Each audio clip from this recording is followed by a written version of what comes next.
Hi, welcome to the Gamesplainer. I'm Jeff the Gamesplainer, and today I'm Gamesplaining the Gallerist. The Gallerist is a wonderful player game that plays in approximately 2 hours, give or take, depending on how brain straining you're going to get. If you've got people who are getting caught up in AP a lot, I'd suggest steer clear of this one. This is a super heavy game. It's by Vita Lasada. If you haven't come across him before, he's also really well known for Vinyos. And he's got Lisboa is coming out fairly soon. I'm on pre-order for that, so really looking forward to that. I missed out on the Kickstarter, but that's okay. I'm really excited for that. The Gallerist is a super heavy, meaty game that I just want to curl myself up in and go to sleep. I love this game. This is on my top 5 games of all time list. It is very heavy. It's really tough to get this game to the table. Once you get it there, however, it actually plays really simply. There's a lot of stuff going on, but once you understand what the actions are, it actually runs really super smooth. My experience with heavy games previously has been they get a little clunky because there's so much going on and it's all manic and stuff everywhere, and just there's clunkiness of the movements. With this, it's actually really simple. There are 4 spaces. The space you're on, you can't use that one again. So you've actually only got 3 choices. Within each of those 3 choices, there are 2 choices. So it makes 6 choices each turn. It just runs and flows really smoothly, even though it's really heavy and there's a heap of stuff going on. What we're trying to do is each player is a gallerist or the curator of an art gallery, and you're trying to purchase art from unknown artists, then make them famous so that you can sell the art that you purchased from them really cheap for a lot of money and make money. Most of the points are gained at the end of the game with a whole bunch of endgame victory scoring chits that give you different conditions. So when you grab them, you suddenly have something you're working towards, because the amount of points they are worth, it can be huge. The player at the end of the game who has the most money is the winner. It's as simple as that. There is a track that's referred to as the fame track, or popularity, that type of stuff, and it's got markings all the way along it. There's little stars which show popularity and fame, and then there are little coin symbols all the way along, spread out, and then as you get towards the top, they get closer together. The beauty of this track is that you can get fame depending on what type of meeples you have in your gallery, and you can use that fame to help other artists get famous, or you can use it to be able to do actions again. And I'll talk about that in the videos. But there's also coin values on there. So if you don't have enough money to do something, you can move back to the last coin marker, and that's 1 more money. If you move back 2, you've got 2 more money. It's as easy as that. There's ways to get money when you don't need money. It's kind of like using your fame to get a discount, but you can only do that so often. It's super thematic that way. The board itself is beautiful. I really love the board. It does my head in a little bit.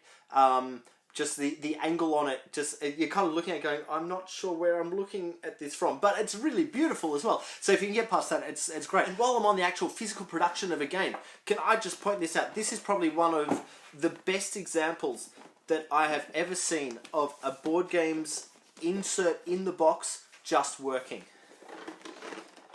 There's the insert. If we take the board out,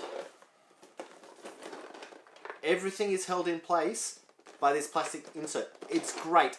This is an Eagle Gryphon game. Vita Lasada has pretty much been producing stuff with Eagle Gryphon for the most part, and their inserts on Vita Lasada's games are just spectacular.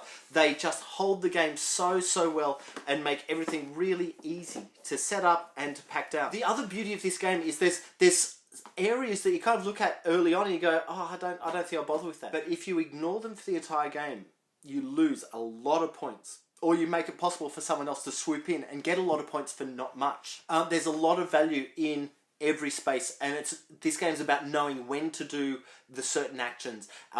You want to get your art as early as you can so it's cheap, but then you want to upvalue your artists as quickly as possible so that you can sell them for way more. I'm not going to lie to you, this is a hard game to get to the table. There is a lot going on, so if you've got people sitting around the table just kind of looking like that, it's understandable. It's tough to work through. I learnt this one as playing it with my rulebook. My wife was sitting there, she learnt it at the same time I learnt it, so there wasn't an element of, you've lost me.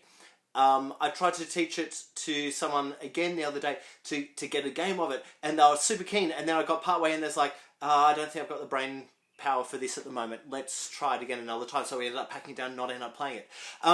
That's actually part of why I'm making this video. So I can say to anyone I want to play, hey, watch these videos.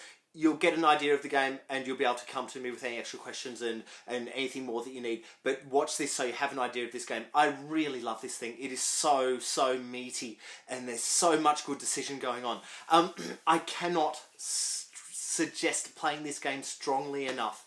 If you are someone who only plays light, frivolous games, probably give it a miss. But if you're looking for something with a lot of meat on the bones, a lot of weight in the box, go for it. If you're a fan of Feast for Odin or The Colonists or Vinhos that I was talking about earlier, or Kanban, this one just will be right in your wheelhouse. It's such a good, heavy game.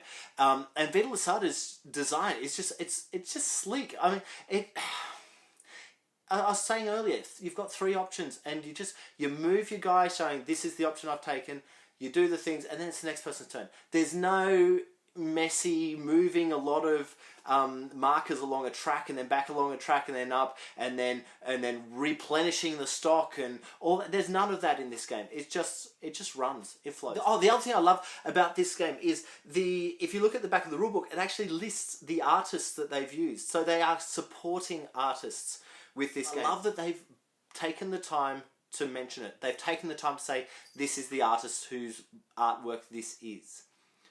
Anyway, I think I'll leave that there. Go on, watch the videos. Hopefully you'll be able to get a real good grasp of how this game plays. I've set it into 2 videos. The first one is the overall arc of the game, and the second one is the nitty-gritty of each of those 8 spaces, 8 choices that you're going to have throughout the game. And then there's the gameplay after it, which I hope will give you an even better idea of how the game flows. I hope this helps you get the Gallerist to the table. If you have any comments or suggestions, please write them below. If you have any games that you wish to be Gamesplained, please shoot me an email at thegamesplainer@gmail.com. Follow me on Instagram and Twitter at thegamesplainer to see what games I've been playing. Check out my blog, thegamesplainer.wordpress.com, to read about my adventures in gaming each week. Subscribe to my videos to keep up to date with the games that I'm gamesplaining, and until next time, enjoy gaming!